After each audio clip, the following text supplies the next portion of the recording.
اعوذ باللہ السمیع العلیم من الشیطان الرجیم من حمزہ ونفخہ ونفسہ بسم اللہ الرحمن الرحیم ربی یسر ولا تعسر وتمم بالخیر ربی زدنی علما ومن لم یستطع منکم طولا ان ينکح المحصنات المؤمنات فمما ملکت ایمانکم من فتیاتکم المؤمنات واللہ اعلم بایمانکم بعضکم من بعض فانكحوهن بإذن أهلهن وآتوهن أجورهن بالمعروف محصنات غير مصافحات ولا متخذات أخدان فإذا أحسن فإن آتين بفاحشة فعليهن نصف ما على المحصنات من العذاب ذلك لمن خشي العنة منكم وأن تصبروا خير لكم واللہ غفور الرحیم۔ آیت نمبر 25 ہے سورہ نساء کی، 5واں سپارہ ہے والمحصنات، اور ترجمہ تفسیر ابن کثیر کا ہے۔ اور تم میں سے جو شخص، جو کوئی بھی، ٹھیک ہے، کوئی بھی مرد، جو شخص بھی آزاد مومن عورتوں سے نکاح کرنے کی طاقت نہ رکھتا ہو، یہاں پر جو محصنات کا معنی ہے وہ بھی بتاتے ہیں، وہ تمہاری ملکیت مومن لونڈیوں میں سے، کنیزیں، یہ ملکت ایمان، کنیزوں میں سے کسی لونڈی سے نکاح کر لے، اور اللہ تمہارے ایمانوں کا حال خوب جانتا ہے۔ تم سب ایک ہی گروہ کے لوگ ہو، تم میں برتری کا معیار صرف ایمان ہے، مطلب یعنی ایک دوسرے کو اس سے کوئی بزرگی اگر حاصل ہے تو وہ کیا ہے، وہ ایمان ہے۔ یہاں پر یہ بات الفاظ میں نہیں ہے، صیغے استعمال نہیں ہوئے اس طرح کے، البتہ کچھ چیزیں محذوف ہوتی ہیں اس لیے یہ بریکٹ میں ہیں۔ پس یا تو یا سو تم ان کے مالکوں کی اجازت سے ان سے نکاح کر لو، اور انہیں دستور کے مطابق ان کے مہر دو، جبکہ وہ نکاح میں لائی گئی ہوں، بدکاری کرنے والی نہ ہوں اور نہ چوری چھپے آشنا بنانے والی ہوں۔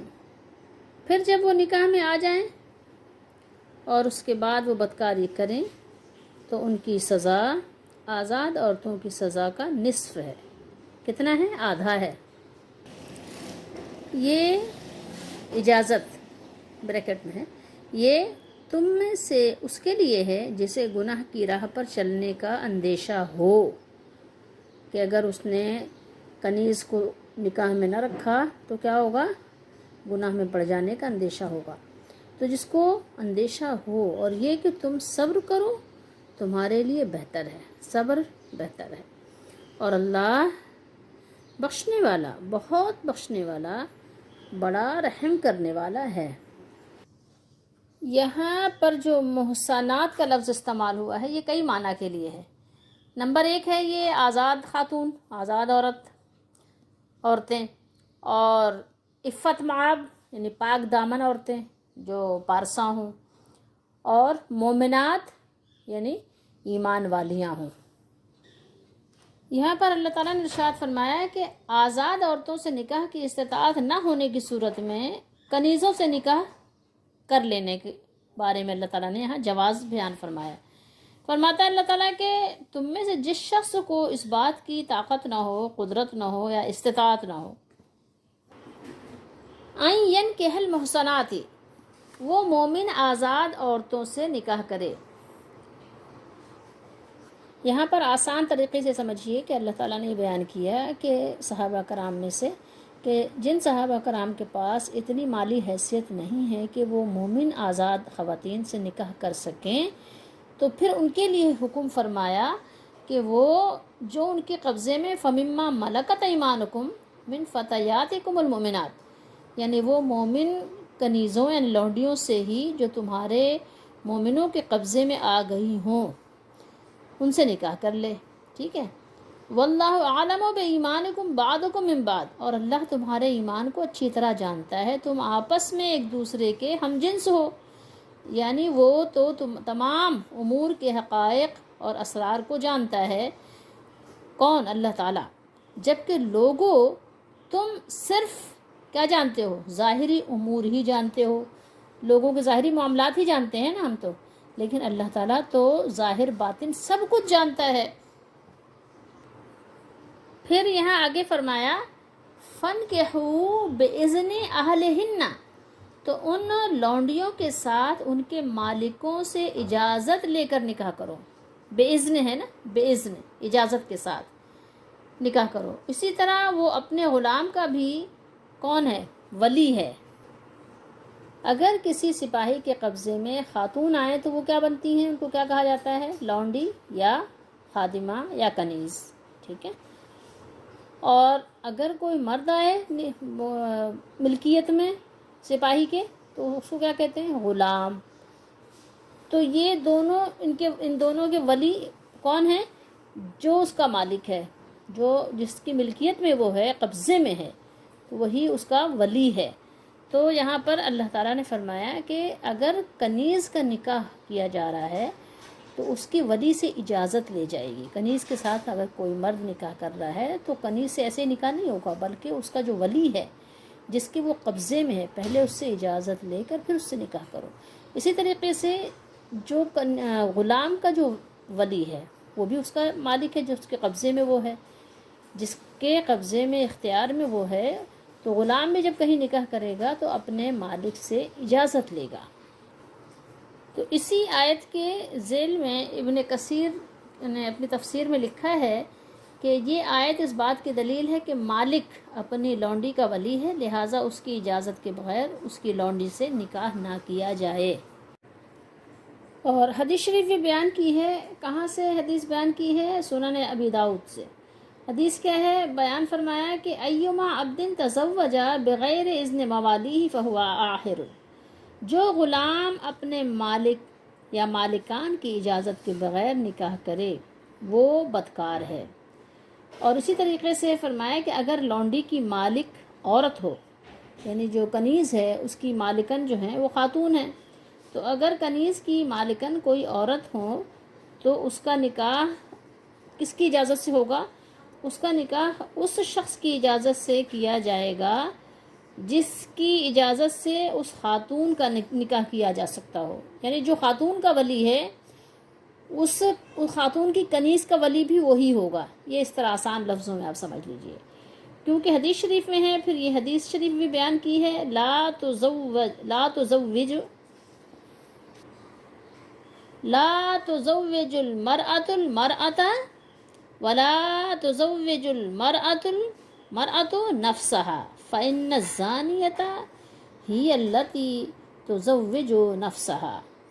حدیث شریف کا ترجمہ ہے عورت کا نکاح نہ کرے اور نہ کوئی عورت اپنا نکاح خود کرے، یعنی نہ تو خاتون کسی خاتون کا نکاح کر دیں اٹھا کے، اور نہ ہی خاتون اپنا نکاح خود سے جا کے بغیر والدین کی اجازت کے، بغیر ولی کے، اگر والدین نہیں ہیں، چچا ہیں، ماموں ہے، یا کوئی کزن ہے، چچا کا بیٹا ہے، ماموں کا بیٹا ہے، پھپھی کا بیٹا ہے، مطلب کوئی اور ولی ہے، یعنی اپنا ولی اپنا بھائی نہیں ہے، کوئی اور ولی نہیں ہے، تو ظاہر ہے کہ پھر ولی ولایت منتقل ہو جاتی ہے۔ یہ نہیں کہ ولی ایک ہمیشہ اگر ولی وہ نہیں ہے اور وہ ختم ہو گیا ولی، تب ولایت ختم ہو گئی، نہیں، بلکہ منتقل ہو گئی کسی اور کو۔ تو آپ صلی اللہ علیہ وسلم نے فرمایا کہ کوئی عورت اپنا نکاح خود نہ کرے، اور جو عورت اپنا نکاح خود کر لے تو وہ کیا ہے؟ فرمایا وہ عورت بدکار ہے جو اپنا نکاح خود کرے۔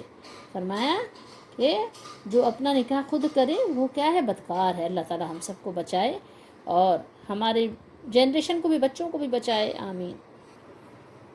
وَآتُوهُنَّ أُجُورَهُنَّ بِالْمَعْرُوفِ، اور دستور کے مطابق ان کا مہر بھی ادا کر دو، دستور کے مطابق اور بطیب خاطر ان کے مہر بھی ادا کرو، اور ان کو لونڈیاں اور باندیاں سمجھ کر ان کی توہین کرتے ہوئے ان کے مہر کم نہ کرو۔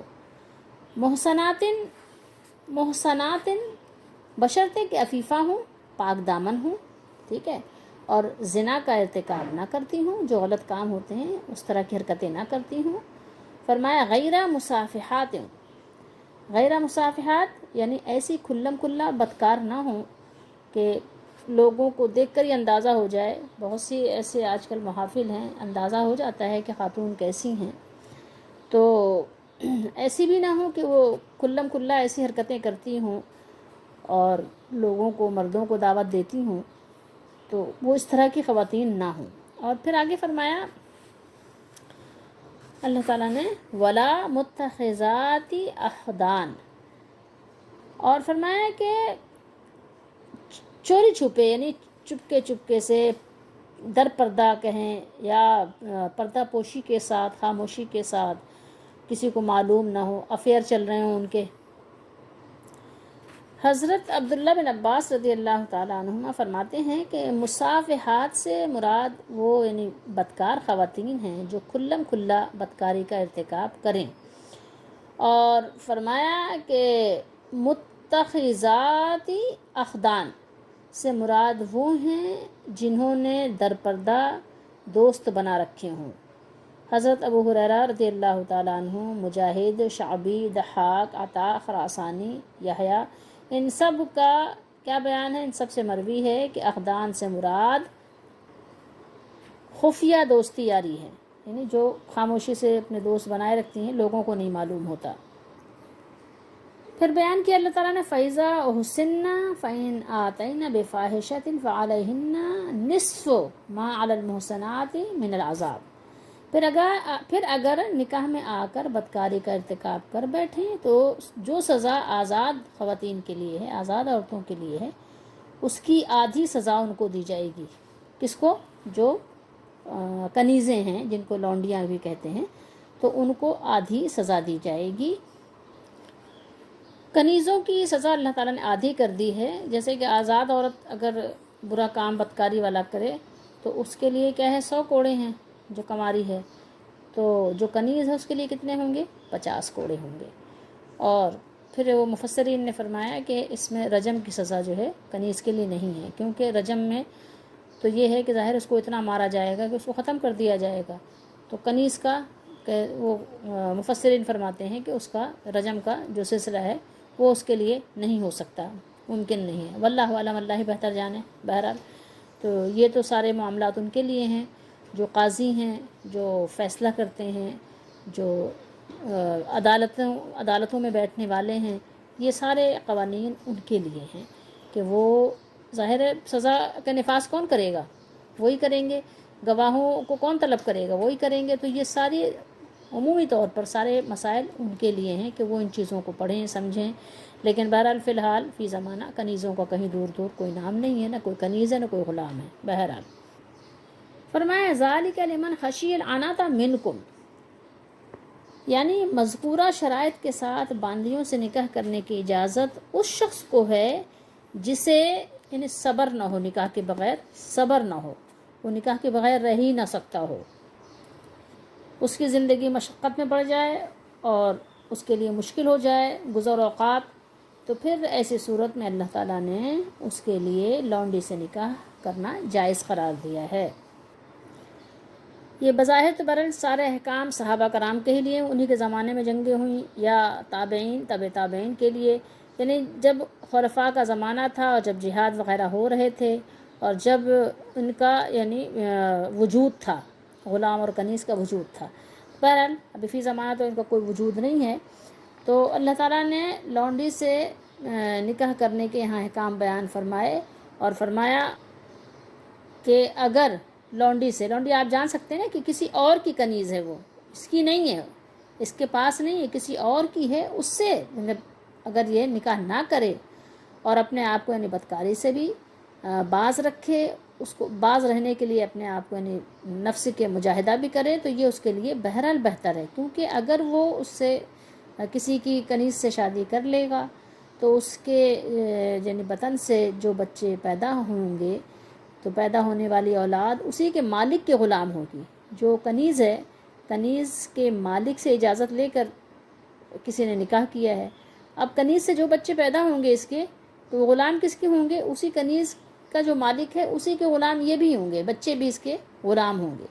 تو اسی لیے اللہ تعالیٰ نے فرمایا وَأَن تَصْبِرُوا خَيْرٌ لَكُمْ وَاللَّهُ غَفُورٌ رَحِيمٌ، اور یہ کہ تم صبر کرو تو یہ تمہارے لیے بہت اچھا ہے اور اللہ بخشنے والا مہربان ہے۔ یہ آگے دیکھیے یہاں پر اللہ تعالیٰ نے بیان فرمایا۔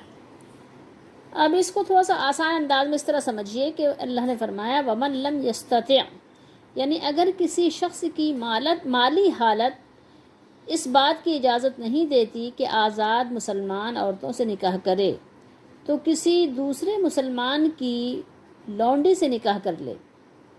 کوئی مسلمان ہے، اس کے پاس لونڈی ہے، کنیز ہے، اور وہ اجازت دے رہا ہے کہ ٹھیک ہے میری اجازت ہے، تم میری کنیز سے نکاح کر لو، ٹھیک ہے، تو لیکن کہنے شرط ایک یہ بھی ہے، بشرطے کہ وہ لونڈی مسلمان ہو۔ یہاں کسی شخص کو اپنی لونڈی سے نکاح کرنے کی اجازت کا بیان نہیں ہے، کیونکہ اس کی تو ظاہر ہے ہی ملکیت نا، کسی اور کی لونڈی سے نکاح کی بات ہو رہی ہے، کیونکہ اس کا لونڈی ہونا ہی مالک کے لیے اس کی یعنی بیوی کی حیثیت سے رکھنا اس کے لیے جائز ہے، تو اس کے علاوہ کوئی اور اس سے لیکن فائدہ نہیں اٹھا سکتا، ٹھیک ہے۔ اور اگر مالک خود اپنی کنیز سے نکاح کرنا چاہے گا تو مالک کے لیے کیا کرنا ہے؟ پہلے اس خاتون کو آزاد کرے گا اور پھر آزاد کر کے اس سے نکاح کرے گا، اور ورنہ بطور کنیز تو وہ خود ہی ویسے اس کے لیے کیا ہے؟ جائز ہے۔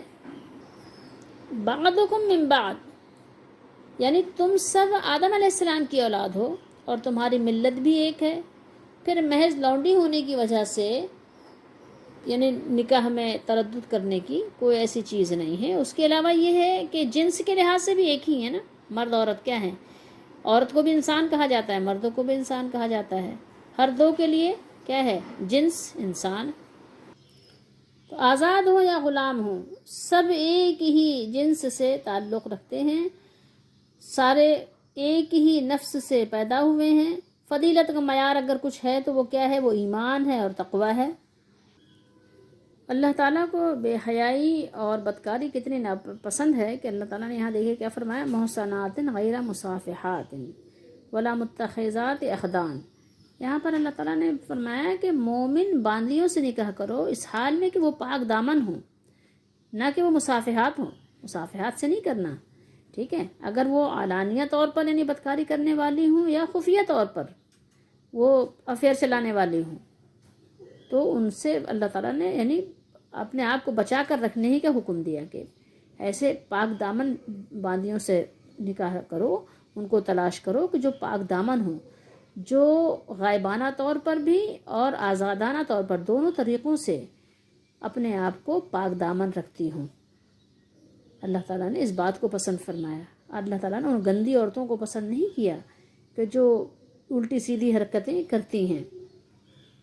اور فی زمانہ ایک چیز اور یاد رکھنے کی ہے کہ غلام اور باندی کا تو کوئی تصور نہیں ہے، البتہ جو آپ کے گھروں میں یا ہمارے گھروں میں جو لوگ کام کرتے ہیں، ملازمین ہیں، نوکر چاکر یا یہ کہ خادمائیں، تو یہ یاد رکھیے کہ نوکر ہوں یا نوکرانیاں ہوں، خادم ہوں یا خادمائیں ہوں، یہ سب کیا ہیں؟ یہ غلام باندی نہیں ہیں، یاد رکھیے یہ سب آزاد ہیں۔ یہ ان کے لیے تنخواہ مقرر ہوتی ہے، اجرت مقرر ہوتی ہے کہ بھائی آپ اتنا پیسے دیں گے، ہم اتنا کام کریں گے، ہر کام کی اور ہر گھنٹے کی یا دن کے حصوں کی ان کی جو ڈیوٹی مقرر ہوتی ہے اس پر جو ہے ان کی اجرت بھی مقرر ہوتی ہے۔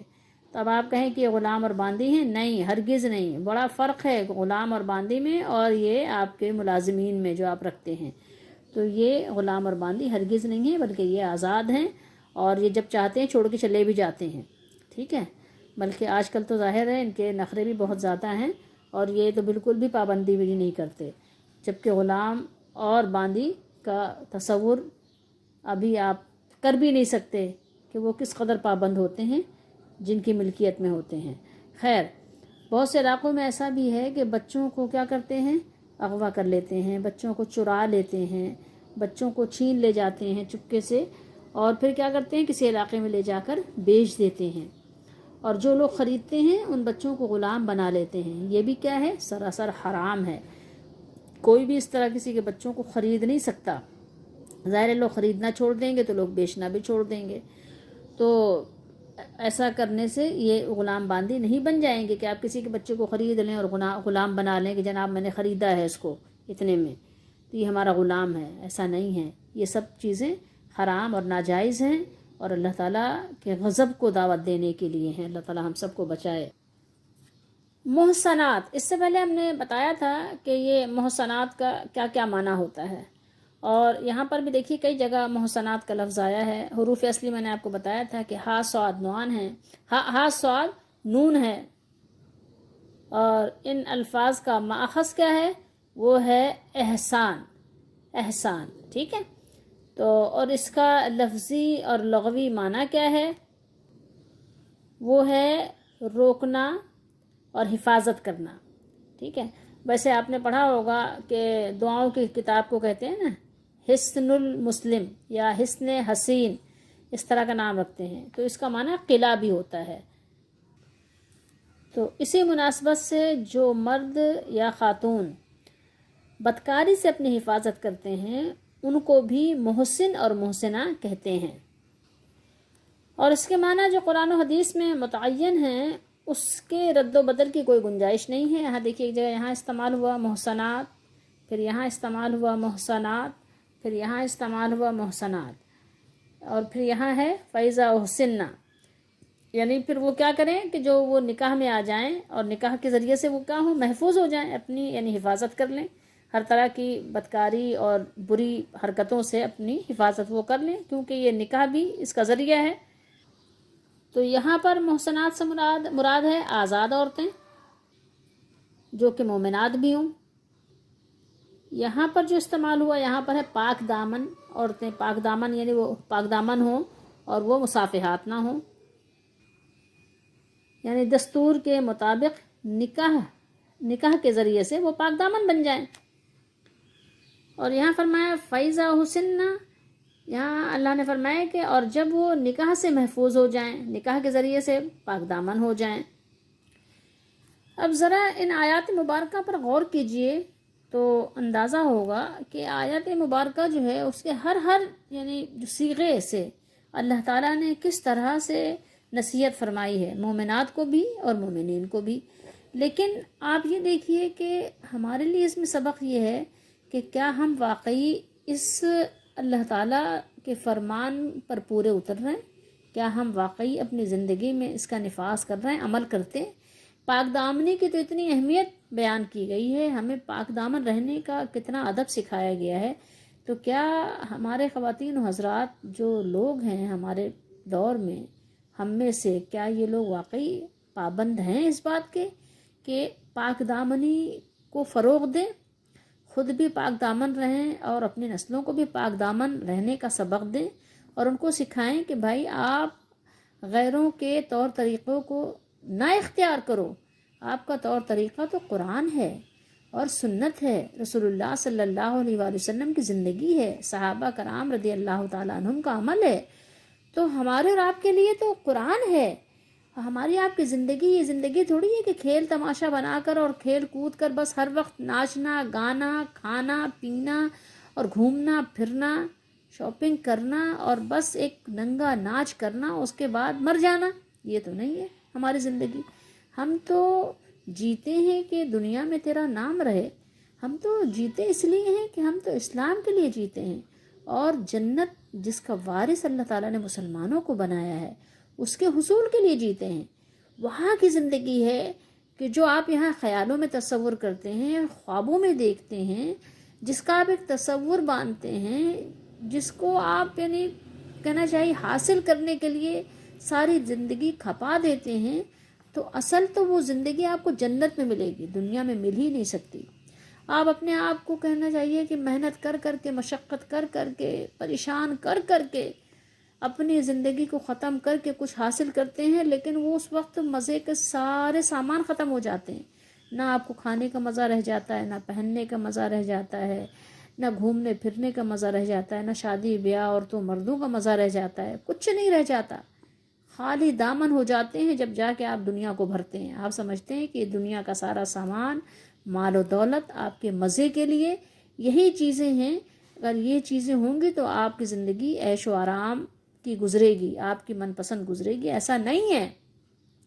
اگر ایسا ہوتا تو دنیا کے جتنے مالدار تھے وہ کبھی بھی کسی تکلیف کی زندگی نہ گزارتے، لیکن آپ جا کر دیکھیں، اگر آپ کو نہیں یقین آئے تو ہاسپٹل چلے جائیں، ان جوانوں کو دیکھیں کہ جن کو جوانی میں بیماریاں لگ گئیں، ویل چیئر پر آ گئے.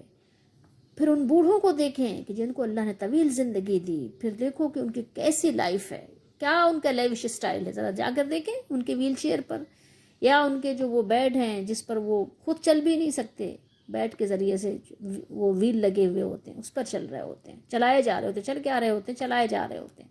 زندگی کا ایک پہیہ ہے جو اس ٹھیلے میں کسی لگا ہوا ہے، جو وہ اس کے پہیے بھی پنکچر ہوئے ہوئے ہیں، وہ ٹھیلا چلائے نہیں چلتا. اس طرح کی زندگی ان کی ہے.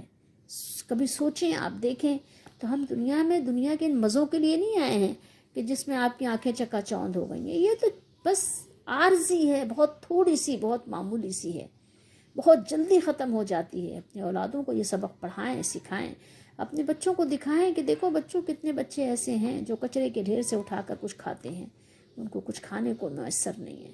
آپ ان کی زندگی دیکھو، کتنے ایسے ہیں جن کے پاؤں میں چپل نہیں ہے. کوئی بھی وجہ ہو سکتی ہے پیچھے، ہو سکتا ہے بھیک مانگنے کی وجہ سے وہ چپل نہیں پہنتے، کہ وہ ظاہر ہے بھیک مانگے تاکہ ان کو بھیک زیادہ ملے. لیکن آپ دیکھو تو صحیح کہ زندگی کیسی کیسی طور طریقے سے گزر رہی ہے. وہ کس ماحول میں پرورش پا رہے ہیں کہ وہ چپل اس لیے نہیں پہنتے کہ ان کو بھیک زیادہ ملے. تصور کرو، زندگی کا تصور کرو. میری اور آپ کی زندگی یہ نہیں ہے. بہت اللہ تعالیٰ نے ہمیں اونچا مقام دیا ہے. وَلَقَدْ كَرَّمْنَا بَنِي آدم. بنی آدم کو تو اللہ تعالیٰ نے عزت کا تاج پہنایا ہے. یہ اپنے آپ کو پہچانتا کیوں نہیں ہے؟ یہ اپنے آپ کو گندگی کے ڈھیر میں کیوں گرانا چاہتا ہے؟ کیونکہ اس کو اپنا سبق یاد نہیں ہے. اپنا سبق یاد کرو، اس کے پیچھے مت بھاگو جس کے پیچھے تم کہیں پناہ نہیں پاؤ گے، گر جاؤ گے، اٹھ نہیں پاؤ گے، ڈوب جاؤ گے، کبھی کنارہ نہیں ملے گا. اس کے پیچھے مت بھاگو. اپنی اولادوں کو سکھائیں، ان کو قرآن کی طرف لائیں، دین کی طرف لائیں. ان کو تھوڑے پر راضی ہونے کا شوق دلائیں کہ تھوڑے پر راضی ہو جاؤ، کہ زندگی بھی بہت تھوڑی ہے، تو یہاں پر تھوڑے پر راضی ہو جاؤ. زیادہ کی تلاش میں اگر جاؤ گے تو کچھ بھی نہیں پاؤ گے. اور جو کچھ ہے اسی میں خوش رہو، اسی میں خوش رہنا سیکھو، اسی سے خوشی حاصل کرو. چٹنی روٹی کھا کر بھی خوش رہنا سیکھو، دال روٹی کھا کر بھی خوش رہنا سیکھو. اصل مقصد تو پیٹ کا بھرنا ہے، اور وہ کسی چیز سے بھی بھر جاتا ہے. مومن مزے کے پیچھے نہیں بھاگتا کبھی بھی. ہمارے لیے بہت سارے سبق ہوتے ہیں قرآن مجید کی آیات میں، ہم کبھی ان پر غور کرنے کی کوشش نہیں کرتے. کبھی غور کریں، کبھی بچوں کے ساتھ قرآن لے کر بیٹھیں، ان کو سمجھائیں، ان کو تفسیر پڑھائیں، اور بچوں کو کہیں کہ بیٹا جیسے آپ نے 25 سال 20 سال لگا کر آپ نے دنیا کمانے، مال کمانے کا ہنر سیکھا، فن سیکھا، اسی طریقے سے کچھ قرآن کا علم بھی سیکھو. بچوں جیسے کہ آپ نے 15 سال 20 سال لگا کر کوئی ہنر سیکھا، اپنا اتنا وقت لگایا، ہنر سیکھا کہ آج آپ کوئی ہنر مند، ایک بہت باقاعدہ کوئی تاجر، کوئی بزنس مین بن کر بیٹھے ہوئے ہیں کوئی ہنر کے ذریعے سے. تو بچوں تھوڑا سا قرآن کے لیے بھی وقت نکالو، قرآن سیکھنے کا بھی ہنر سیکھو، کہ قرآن کو بھی سمجھو. ایسا ہنر سیکھ لو کہ قرآن کو سمجھنے لگ جاؤ، اور اپنی زندگی کو قرآن کے مطابق بنا لو.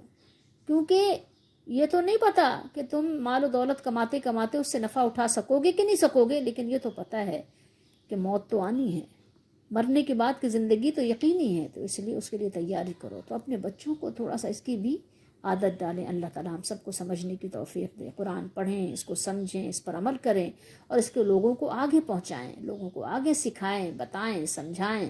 ان کو یہ پیغام تو بہرحال دے دیں، باقی پھر ان کی مرضی ہے کہ وہ مانے یا نہ مانے. ٹھیک ہے، اللہ تعالیٰ ہم سب کو سمجھنے کی توفیق دے. اور بے شک اللہ تعالیٰ کسی کے بھی عمل کو اور کسی کی کوشش کو بھی جو مخلص ہے ضائع نہیں کرتا.